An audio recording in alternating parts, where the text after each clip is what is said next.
My name is Jamie Bukta. I teach fifth grade ELA and social studies at Valley Center Intermediate School in Valley Center, Kansas.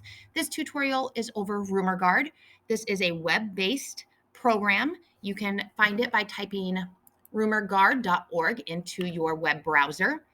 RumourGuard is on the 2023 AASL list, and its goal is to teach news literacy through fact-checking viral rumors, and it's meant for students in 8th through 12th grade. It does come from the parent company, the News Literacy Project. This was also on the AASL list in 2021.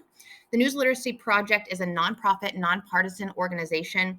They provide resources for teaching people to be smart consumers of news and other information.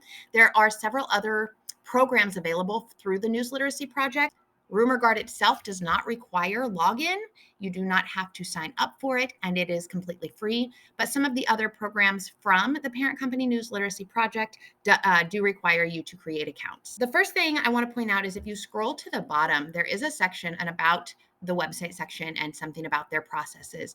I suggest that you check that out. It gives a little bit of information of why RumourGuard was created, what their goal is, information about its nonpartisan platform, and some different terminology that you're going to encounter when you use this website. I want you to take a look at the menu bar across the top. You've got recent checks, the factors, the topics, and take action. I suggest that you start at the factors. This is going to be where you get your lessons for teaching students to be smart consumers of information that they come across. Don't jump right into recent checks. You really need to do the teaching part. This website has 5 factors that it takes into consideration when determining whether something is real or not.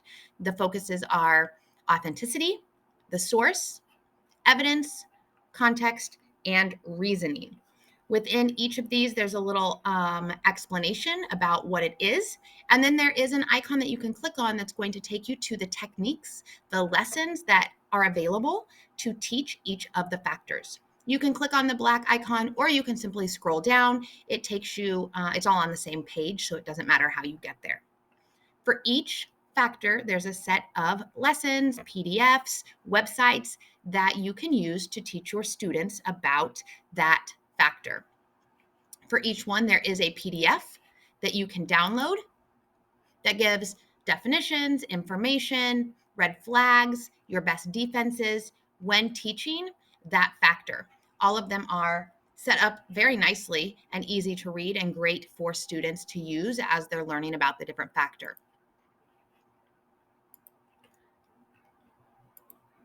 When you look at the lessons, you need to make sure that you go in order. It does appear that these go from left to right, top to bottom. You don't want to just jump into one of the bottom ones. It's assuming that you're going to go in order as you teach this, and there's key vocabulary you're going to need to teach your students along the way.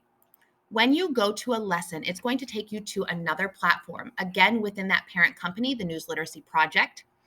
This you can use just whole class as is, or you can create an account, set a classroom up, and assign these individually. If you do it that way, you'll get a code, and the students will then be able to access these lessons. Each lesson includes videos, and then you can use the next button to go to the next part of the lesson. Within the lesson across the bottom, you will see different little circles that represent different parts of the lesson. This is comprised of videos. Then there are guided questions to help students process the information that they just watched. You could use this in groups. You could have them do it individually. We see a combination of types of questions within these lessons. When we think about Bloom's, there are times like this one where it says describe a time, which would be at the comprehension level. There are questions that involve recalling information from the video, which would be at the knowledge level. And then it even gets into comparing yourself to the data presented. And when they're comparing themselves, they get up to that evaluation level. There are times they have to justify their answers, which again is at the evaluation level. And then further into some of the lessons, they have to evaluate or analyze different pieces of media or different pieces of information, and they have to determine and evaluate and analyze what type it is. So there's a wide range of levels of thinking in terms of the Bloom's model. The different topics are available. If you go back to that menu at the top, you use hashtags. These are what's in the news right now. You can also search some to see if there's something specific you're looking for. When it comes to recent checks, after you've taught the lessons, you can come here and look at some of the examples out there in the news today. They're going to give you an example picture. They're going to tell you why it's not real. And then if you scroll down, it's going to give you an explanation of what was a rumor, why it was a rumor. And you'll see the yeses and the nos. It only has to have one reason for not being real, and it's classified as a rumor. And then there is a takeaway here of what you can learn from this example. In terms of the SAMR model, this website, rumorguard.org, would be at the substitution level.